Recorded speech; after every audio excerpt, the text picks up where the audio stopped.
The King or the Flash?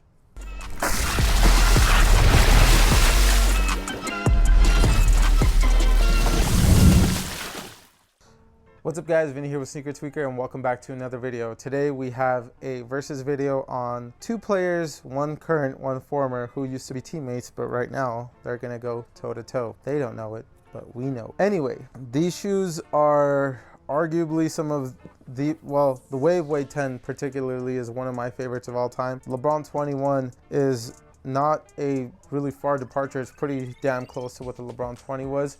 And that was one of my favorite shoes of last year. However, this time we're going to have them go up against each other and see which one is the better shoe. Now, the LeBron 21 is this year's shoe. It's this year's model, whereas the Wave Wade 10 is essentially last year's. But I mean, I haven't heard of anything about the Wave Wade 11 releasing yet. It could very well release later this year or maybe even next year. Who knows? They've had a lot of colorways coming out, particularly those dragon ones. I tried to get the white dragon one. It was yesterday. That, by the way, this is filmed on November 5th.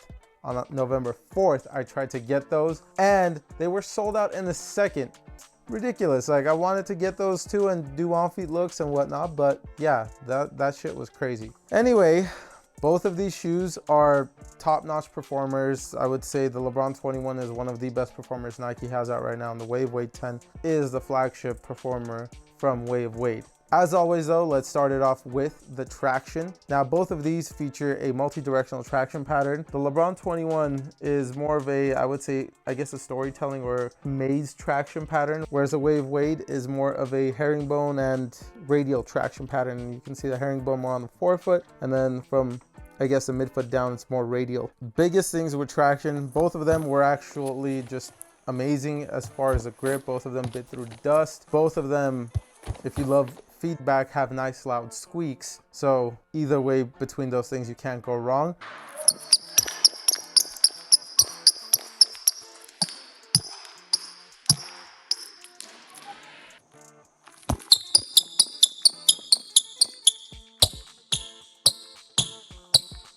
And whatever dust did collect, they're pretty easy to wipe off. Now, one of the biggest things though is durability. And a lot of people do want to know that when it comes to traction. I will say the Wave Wade 10 is a hell of a lot more durable than the LeBron 21. LeBron 21 grips amazingly. The traction is great, but as you guys can see, just like right here, my strike zones and my forefoot area, the traction's already like peeling off, ripping off, parts of it just coming apart. And that's not something you want out of a shoe this expensive.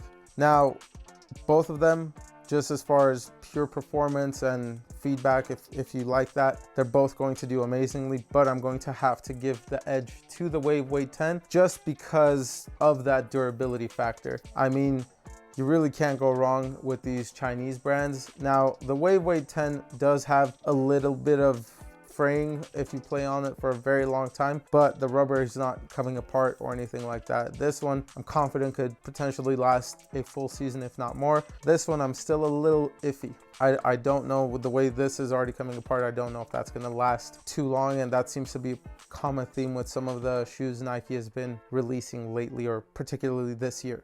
As for the cushion, both of these have some of my favorite setups, period. The LeBron 10 has a 4-foot zoom turbo unit, which is top loaded, plus a large volume heel zoom unit, which is bottom loaded encased in a Cushlon carrier. Whereas the Wave Wade 10 features a full length Boom midsole. Boom is, I would say, my second favorite cushion next to Zoom. Now, if the LeBron 21s featured a full length Zoom midsole or a Zoom Strobel, I would probably give it to the LeBron. However, just because it is separated and everything, it's still, you can still feel the zoom, you can still feel the feedback, but I feel more bouncier, I guess I would say, in the Wave Wade 10. So if you are wanting more of a bouncier shoe, the Wave Wade 10 for sure. Both of them are going to be great for impact protection, but for me, I'm not dunking or anything. I mean, so the bounciness is great for, you know, or the energy return and whatnot is great for me to just cut to the basket, but I'm not going to go and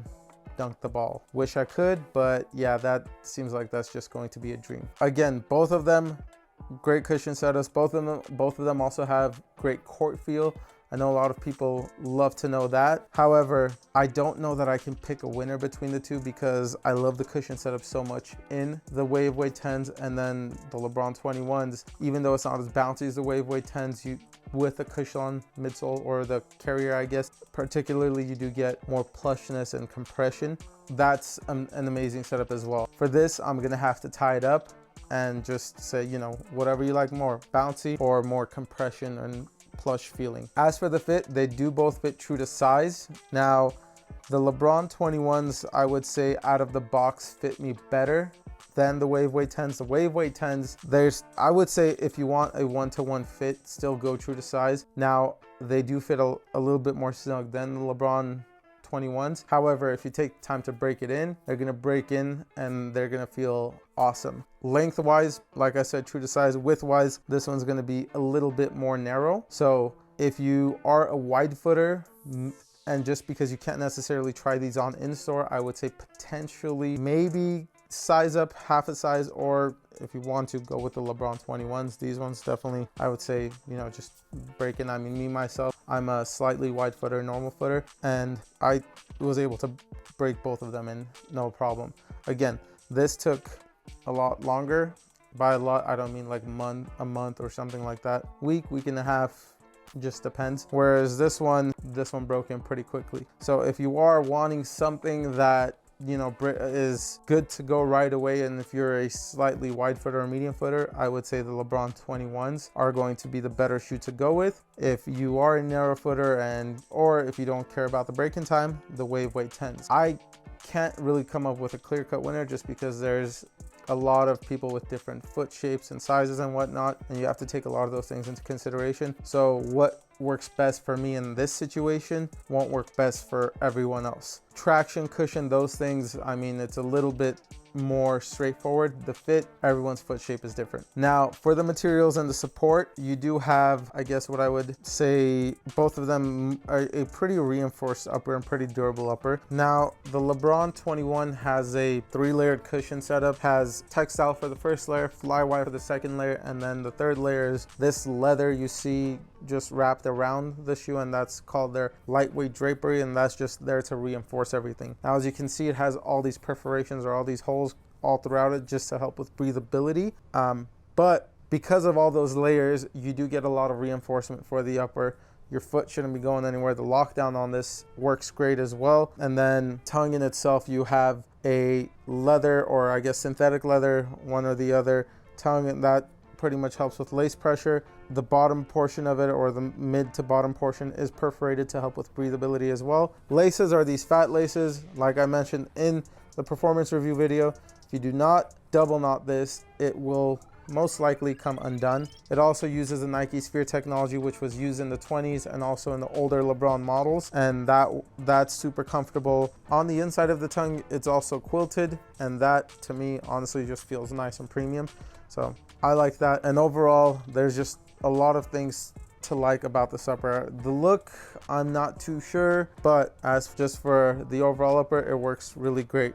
Do also have this large TPU or plastic heel counter, which again to me looks like an hourglass. And then last but not least, you do have this TPU midfoot shank plate, which in this version is top loaded, whereas the 20s, the carbon fiber midfoot shank plate was bottom loaded.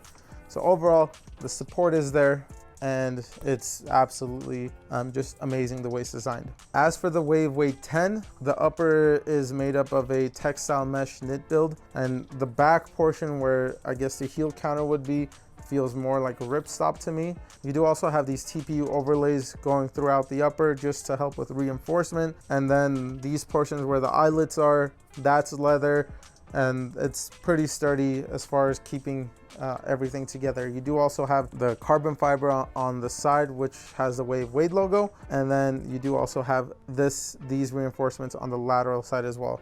The upper on this is super light, it's super breathable. The tongue also is more of, I guess, a kind of a ripstop feeling, but it's nice and breathable. And the laces, they're the round laces, but they're not the fat ones like the LeBron 21, so shouldn't need to double knot them for them to not come undone. As for, I guess, a heel counter, there's no real heel counter with the Wave Weight 10s. It's just the way it is. And then the lockdown on this is absolutely amazing as well. As for, I guess, the shank plate for torsional support, this one features a carbon fiber shank plate that essentially goes pretty much full length. They say 3/4, but if you look at the breakdown, it looks like it's going pretty much full length. Now, just for torsional support, I mean, this thing is amazing. And on top of that, because of that shank plate, it helps to make the shoe a lot bouncier. This one feels super sturdy. This one feels super sturdy. And for me though, I'm going to have to give, I guess, a slight edge to the Wade 10. Just that carbon fiber shank plate really does it for me. And I absolutely love this shoe. This is one of, like I said, my all-time favorites. The LeBron 21s, if not for the durability, would also probably be up there for me. But again, that durability is a little bit of an issue with the traction. I mean, we can also take looks into account, and I mean, for me, that's just an easy win for the Wade 10 again, just because the LeBron 21s, I'm still getting accustomed to this lightweight drapery upper. There's not really too much, I guess, I'm crazy about as far as it looks, but performance-wise, these things are beasts. Overall performance, I'm going to have to give the slight edge to the Wade 10. It's an amazing shoe. It absolutely blew me away when I first played in it, and it's still one of my go-tos. If there's one of, if there's a shoe I test and don't like testing, then I'm gonna go back to this, just because this is tried and true. I have these, and I do have a few other shoes, which you guys will find out in other versus videos in the future, but this is one of my go-tos. Now for the weight, the LeBron 21s in a size 9 weigh in at 14.5 ounces, whereas the Wade 10s in a size 9 weigh in at 13 ounces. Yeah, so the Wade 10 is definitely also lighter. I would say both of these shoes you can play in positions of 1 through 5. They're not, I guess, they're one of those shoes that are pretty positionless. You get great traction, great cushion, great support. Both of them also have nice wide bases. I would say you wouldn't necessarily have any issues as far as support or anything. The LeBron 21 is a lower cut, whereas the Wade 10 is more of a mid cut. They do come in a low cut version as well. So they're both pretty amazing, and then price wise they're pretty similar. The LeBron 21 comes in at $200, whereas the Wade 10 comes in at $225, and the Wade 10 low comes in at $200. So pretty similar pricing, but again, even though it's got a heftier price tag, the Wade 10 I would say is the better of the two. It's really hard for me to find shoes that even come this close. I guess not really hard this year. This year there's a lot of good shoes, and I would think if there's going to be a shoe that pretty much makes me set these aside and play in those just because they're more fun and just complete, then this year would be one of those years. There are a lot of shoes that have come close this year, and there are more that I'm testing out, so who knows, there could be one that overtakes us. I will probably do versus videos with this shoe versus all of my other favorite shoes of this year, which are a lot, so be prepared for those. Now, a lot of people also ask us where we get our basketball socks from. The answer is from Amazon. They come in a pack of 3 that cost just as much as one pair of Nike Elite socks. The ones we have are these 2 muted colors, which the white one and the black one, and they are quarter length. So if you guys like quarter length, they have them available in that, but they also have them in the high top version. Like I said, they come in a pack of 3 that cost just as much as the Nike Elites, and these are pretty much the same thing, but without the Nike branding. They're cushioned, they're ventilated, and they're amazing socks, and they last a long time. If you guys do want a pair, hit the link in our description down below and go grab yourselves a pack. Not a pair, grab yourselves a pack. If you guys have played in the LeBron 21 or the Wade 10, sound off in the comments below and let us know your experience. If there are any other shoes you guys would like to see go head to head, again, let us know in the comments below. For more content like this, please like, subscribe, and follow. We'll see you guys in the next one. Peace.